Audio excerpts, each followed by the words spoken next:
እኔ ብቻ ነኝ ደሞ አገኛታለሁ ወይ ለምን ለፖሊስ አናመልክት ከዛ ሌላ ሰው ደሞ አለ ስማኝ አንተ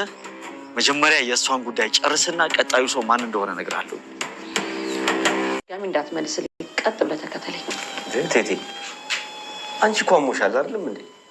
ቁስሉ ራሱ ገና አልደረቀም ዋት ይነካው ነው ይብሳል ለምን ነው የምትይው ዝም በል አንተ እንዴ ሐኪሙ ከመድኃኒዓለም በልጦ ነው ምን ስቃይ ነው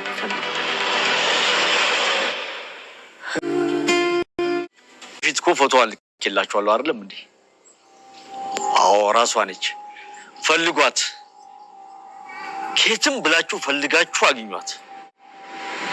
ስታገኟት ግን ሐሳብ ተቀይሯል ወደ እኔ እንዳትልኳት ወደ ሰማይ ላኳት አዎ ምን አልክ አንተ ደደብ አክሊሉ ልግደላት ወይ ነው ያልከው አክሊሉ እንኳን ደስ አለ ምንድነው አገኛት የት አለች አንተ ጋር ነች አንተ ደላላ የምፈልገው መልስ ካልሰጠኝ አንተ ነው የሚጀምረው ይዞታው ያንተ አይደለም ማለት ምን ማለት ነው ቤቱ ያንተ አይደለም እያልከኝ ነው ምንድነው የምትለው ቤቱ የኔ ነው ይዞታው የኔ ነው ምንድነው እያወራ ያለው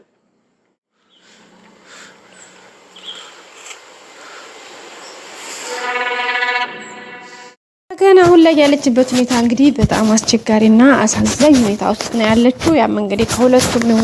ጎመን ሆናለች ማለት እንደሚታወቀው እንግዲህ ከመድብልም አልተገናኘችም ከአክሊሉም ጋር ያው አምልጣለች ማለት ነው ዋናው በነገራችን ላይ ትልቁ ነገር ከአክሊሉ ጋር ማምለጧ ወይም ከአክሊሉ ወጣ መሄዷ በጣም ትልቅ ነገር ነው ምክንያቱም የሱን ስቃይ የሱን በቃ ከዛሬ ነገ በተለይ ደግሞ መድብልን አለ ወይም ደግሞ ወዲኔ ጋር መጥቷል ብላ ካሰበች ጊዜ ጀምሮ ያለው ነገር ትንሽ አስቸጋሪ ስለነበረ ማለት ነው ውስጧ ላይ ያለው ስሜቱ ምናምንና በዛ ማካኝነት እንግዲህ አሁን ላይ ያለችበት ሁኔታ ደስ የሚልና አሪፍ ነው እግዚአብሔር ይመስገን በጣም ነው ደስ የሚለው ምክንያቱም ጥሩ ሁኔታ ላይ ናት ከዛ ሲቀጥል ደግሞ ባለፈ ያላትን ነገር አሁን ላይ ጥሩ ሁኔታ ላይ ነው የምትገኘው መልካም ሁኔታ ላይ ነው ኦሬዲ አምልጣለች ከዝሮ ዛምሂዳ እቃ ጠቢ ተብላ እቃ ያጠበች ነው ምክንያቱም የምግብ መክፈል ስላልቻለች ማለት ነውና አይ ነው ያ ይሄ ግድ ነው ላይፍ ኢዝ ዲፊከልት ሶ ህይወት ከባድ ነች ይሄ የሚያመላክተው አጠቃላይ በቃ ህይወት ዲፊከልት ነች ህይወት ከባድ ነች የህይወት መንገዷ እንዲህ እንደኛ እንደምንፈልጋት አንተንስ አይደለም ማለት ብዙ ጣውረዶች አሉት ሃርድ ነው ከባድ ነው ምክንያቱም ሁሉ ነገር አልጋ ባልጋ አይደለም የህይወት መንገዷ ውጣውረዷ ከባድና አድካሚ አስቸጋሪም ጭምር ነው መሆኑን ማሳየያ ነው ብዬ አምናለሁኝ እኔ ምክንያቱም እንዳልኳችሁ ነው ውድ ቤተሰቦቻችን አጠቃላይ የሆነው ነገር ያው ማስተማሪያ ነው ይሄ ህይወት መንገዷ ከባድ ነች ውጣውረዷ ነገሮችን የምናይበት የምንቀበልበት መንገድ በጣም ዲፊከልት ነው በጣም ከባድ ነው እንዳጠቃላይ እና ከዛ አንፃር ነገሮችን የምናየው እንግዲህ በጣም አስቸጋሪ ስለመሆኑን ነው የምናይበት ያው ድራማ ተብሎ ሲሰራ የመጀመሪያው ማዝናናት ሊሆን ይችላል የመጀመሪያው ዋና ታርጌቱ ከዛ በመቀጠል ግን ከማዝናናቱ በስተጀርባ ኦር ደግሞ ከማዝናናቱ ጎን ለጎን ትልቁ ነገር መማሪያ ነው ምክንያቱም ይሄ የጋሃዱን ዓለም ነጸብራቅ ስለሆነ ድራማ ላይ እንግዲህ ተወነው የሚታየው የሚደረገው ነገር እንዳልኳችሁ ከእውነታው ዓለም ጋር እንትን ያለ ስለሆነ እሱን ነገር ስናይ እሱን ነገር ይሁን እያንዳንዱን ሲን ላይ ይሆን ይችላል በእያንዳንዱ ሁኔታዎች ውስጥ የምናየው ያው እንዳልኳችሁ እንደዚህ አይነት ነገሮችን ነው ልንረዳ የምንችለው ከእንደዚህ አይነት ነገር የህይወቱ ጣውረዷን ልንረዳ የምንችለው ግዴታ አንዳንድ ሰዎች እኮ ታሪካቸውን ሲያጋሩን ለምሳሌ አሁን በተለይ ባሁኑ ላይ ፖድካስት ላይ ወጥተው ስላሳለፉት ቻሌንጅ እየሆነባቸው ስላለው ነገር ስለከፈሉት መስዋዕትነት እንዲሁም የወደፊት አላማቸው ወደፊት ተስፋቸው ምን ላይ ነው ብለው የሚያዩበት መንገድ ላይ ትንሽ አስቸጋሪ ብዙ ምን እናየዋለን። እንዴ እውነት ይሄ ታሪክ ነው ኦር ድራማት ነው ብለን ራሱ የፈረጅናቸው ብዙ ሰዎች አሉ አይደል? ማለት እንዴ እውነቷን ነው ግን እቺ ሴትዮ እያወራች ያለችው የእውነቷን የራሷ ሂስትሪ ነው ብለን ለጆሮአችን በጣም የጆሮአችንን ታምቡር የሚነካ አይነት ታሪኮች ሰምተናል አይደል? ማለት እውነት የማይመስሉ ልክ የውጩ እንደውም የውጮቹ ፊልም የውጮቹን ዓለም አይነት ድራማቲክ የሆነ ላይፍ ያሳለፉ ሰዎች በተለያየ መልኩ በተደረገራቸው በቤተሰባቸው እንዲሁም ደግሞ በተለይ ደግሞ ቤተሰባቸው ለምሳሌ በእናት በአባት በቃ እንደዚህ በእንጀራ አባት በእንጀራ እናት ምናምን እንደዚህ የሚያድጉ ልጆች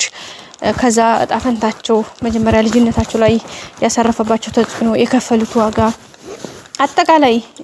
ህይወታቸውን ሸር ሲያደርጉ ሲያጋሩን እኛም ስንሰማቸው በጣም የሚገርም ምን ሰማው ነገር አለ አይደለ? በቃ ለጆሮ ጭው የሚያረግ የእውነት የማይመስል ግን የኖሩት እነሱ የራሳቸው የኖሩት ላይፋቸው ያ ህይወት አለና ያንን ነገር ብዙ ምን ረዳዋል ጀስተሶና ይሄ ደግሞ እነሱ በድራማ እንደውም እንደዛ አንቀለል እኮ ቀላል ሊሆን ይችላል። በህይወት መኖራቸው ራሱ በጣም ትልቅ ነገር ነው። አሁን ላይ እንደተረዳ ነው እንግዲህ እንዳያችሁትኝ አክሊሉ ሰገን እንግዲህ ሙታሌ ብሎ እንግዲህ አስከሬን ውስጥ ጨምሮ ነው ሳጥኑ የሰጣቸው የቀበሩት። አሁን የተቀበረው ሳጥን ተከፍቶ እንግዲህ ሲመረመር አጽሙ ደግሞ ቅሪተ አካሉ እዛ ውስጥ ያለው ወጥቶ እንግዲህ በሕክምና ሲመረመር ወይም ደግሞ ቸክ ሲደረግ የወንዲ ነው። ወንዱም ደግሞ ጀስት የሆነስ ትልቅ ሰው በእድሜ የገፋ እንደዛ አይነት ሰው እንደሆነ ነው እንግዲህ መድብል የተናገረውና አጠቃላይ አሁን ከዛ ምን ተረዳ መሰላችሁ እንግዲህ አክሊሉ እናት እስካሁን ድረስ አላገባችም። እንዳላገባች ያው ስትናገር ሰምታችኋታል። ያላገባችበት ምክንያት ደግሞ ባሏን እየጠበቀች ነው። ባሏ ደግሞ አይ ቲንክ ይመስለኛል የአክሊሉ አባት አይደለም ሌላ ሰው ነው ማለት የአክሊሉ አባት ከአክሊሉ አባት በኋላ ያገባችው ባል ይመስለኛልና እዛ ሀገር ሄዷል ብላ ነው የምታስበው። እና አሁን ላይ ስረዳ ምንድነው እሱንም ያንን ሰው የሆነ የእናቱን ባል ገሎ የቀበረው በዛ በሳጥን ውስጥ ሰገናት ብሎ ያስገባው ያንን ሰውዬ ነው። አያችሁ ክፋቱ ማለት ነው። የአክሊሉ ክፋት ግን ደስ የሚለው የሚነገርማችሁ ነገር በዚህ ምድር ላይ ምንም ያክል ጨካኝ አረመኔን ባለሀብት ነው ኖርን ምናምን ብላችሁ በተለይ ሰው ጨቁኖ የሚኖር ሰው ምናልባትም በጉልበቱ ገንዘብ ያለው በገንዘቡ ስልጣን ያለው በስልጣኑ አሁን ላይ የሚመካባችሁ የሚንቀባረርባችሁ እኛን የሚያስለቅሱን ሰዎች በቃ በተለያየ መልኩ ከተለያየ አንፃር እያደረጉ ያሉ ሰዎች የሚያደርጓቸው ድርጊቶች የሚሆኑት ሁነቶችና አጠቃላይ ነገር የሚሆነው ነገር በሚያሳዝን ሁኔታ እንደዛ አድርገው ሰው የሚያሰቃዩ ሰዎች ነገጣት ራሳቸው ይሰቃዩበታል። የሚገርማችሁ የጊዜ ጉዳይ ነው። አሁን ላይ ዛሬ ላይ ደስተኛ ሆኖ እናንተን እንደፈለጉ እንዲያንጓጥቷችሁ ቢሰርቧችሁ ካፍ ዝቅ ቢያረጓችሁ ከዛም አልፎ ምራቅ ቢተፉባችሁ በቃ ከዛም ያለፈ ብዙ ነገሮች ያደርጋሉ። እውነት ነው። ግን ያነዛ የሚያደርጓቸው ነገሮች መስሏቸው ነው እንጂ የሆነ ሰዓት ላይ ምናልባት በዚሁ በመድር የጊዜ ጉዳይ ነው። ምናልባት እኛን እናያቸው ላናያቸው እኛ ልንኖር ላንኖር እሱ የእግዚአብሔር ፈቃድ ሆኖ እያለ እነሱ ግን ምንም ጥያቄ የለው ይችን የሰሯትን ስራ ዋጋቸውን ይከፍላሉ። እያንዳንዷን ማለት ነው ቤተሰቦቼ። በቃ ይሄ የማይቀር ነው፣ የማይካድ ሀቅ ነው። ግን የጊዜ ጉዳይ ነው። ሁሉም ነገር እኛ ለምን አልሆነም ብለን እንትንላለን እንጂ እግዚአብሔር ለሁሉም ፍርድን ይሰጣል፣ ዋጋን ይሰጣል። መቼ? ሁሉንም በጊዜውና በሰዓቱ። ኦኬ ፈርዳችሁኝ እና እሱ ነው አሁን ላይ የገባኝ ነገር የሰገን ህይወት መቆየት የመድብል በዚህ መልኩ መገናኘታቸው ከዛም አልፎ እንግዲህ ሞገስና የመድብል ግንኙነት እዚህ ቤት የመግባታቸው ምክንያት ሰገን መኖሯን መታወቁ አጠቃላይ ፕሮሰሱ በጣም የሚገርምና የሚደንቅ ነውና የህይወት መንገዷ ትገርማችኋለች። ያላሰባችሁት መንገድ ይመጣል የሆነ ታይም ላይና ለሁሉም ጊዜ ያለው መታገዝ በህይወታችሁ ሳላችሁ ግን በምንም አይነት ሁኔታ ቢሆን መልካም ነገር ማድረግ ሰዎችን አለማስቀየም